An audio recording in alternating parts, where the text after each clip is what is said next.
Now, you would think that Gwadar is a big international story today. A month-long protest, hundreds of locals, journalists, lawyers, all protesting in unison. But no, it isn't. You won't see the story on Western media. You won't see Hollywood stars tweeting about it. Nor will you hear the US or Europe threaten sanctions. For them, Balochistan is dispensable. A forgotten land with forgotten people. And who can blame them? Pakistan itself has forgotten about this province. Every single government has neglected it. No big investments, no social outreach, no basic amenities. Instead, Islamabad looks at Balochistan as a threat. Their people are kidnapped by Pakistani spies. Their workers are robbed of jobs. Their activists are threatened and tortured. None of this makes it to the headlines. None of this reaches the desks of world leaders. Why is that? Why hasn't Balochistan become a global rallying point like Xinjiang or Tibet or Tigray right now? Because it's in Pakistan. The world has always treated Pakistan with kid gloves, like the problem child who always gets away. We've all heard the stock excuses. Pakistan has nukes, Pakistan is the key to Kabul, Pakistan is a partner in the war on terror, all kinds of excuses to acquit Pakistan. And the result is this, a hopeless socio-economic tragedy.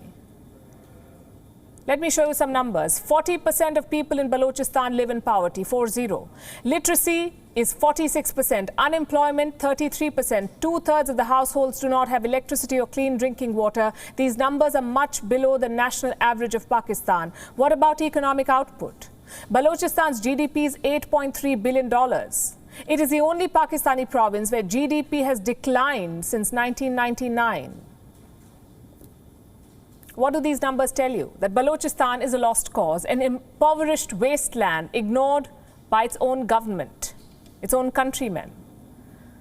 Well, not so fast. The numbers may give you the impression, but the reality is quite different. Balochistan, like I said, is blessed with natural resources. Beneath all the poverty and insurgency, this province is hiding resources worth $1 trillion. We're talking about gold, copper, black pearl, oil, coal, iron ore, limestones, marbles. It's a buffet of natural resources, plus natural gas. Balochistan accounts for 17% of Pakistan's gas supply. In other words, it is one of the richest pieces of land in South Asia. But its people are the poorest in South Asia. Why is that? Because the government does not seem to care. Balochistan makes up 44% of Pakistan's total land area, 44%. But in parliament, they have only 20 seats. That's less than 6%. Less seats equals less influence. Politicians do not need Balochistan to claim power. They just need the army's blessings. And the Pakistan army is fighting a war in Balochistan. Now, I'm not talking about the insurgents and terrorists. No cause can justify that sort of violence. I'm talking about Baloch activists, people, poets, students, people who are protesting peacefully. For decades, such activists have been kidnapped by the Pakistani government. Some of them are never seen again. A 2019 report said 47,000 Baloch are missing. Is the government searching for them? Well, for that, you have to admit the problem first.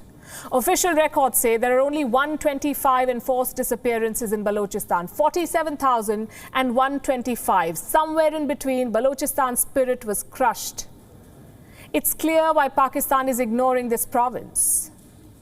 They just need the resources, not the people. But why is the world community ignoring it? Is it because Baloch expats are not uber rich and connected? Or because countries are scared of scolding Pakistan? We see Hollywood stars talking about Tibet at the Oscars. We see unofficial tribunals ruling on the Uyghur genocide, all of which is great. But who will speak up for the Baloch? If the world keeps ignoring this crisis, countries like China will take advantage. In fact, they already have. China is plundering Balochistan's natural resources. They are running mines, building ports. But none of this is benefiting the Baloch people. All the jobs, all the money is going back to China.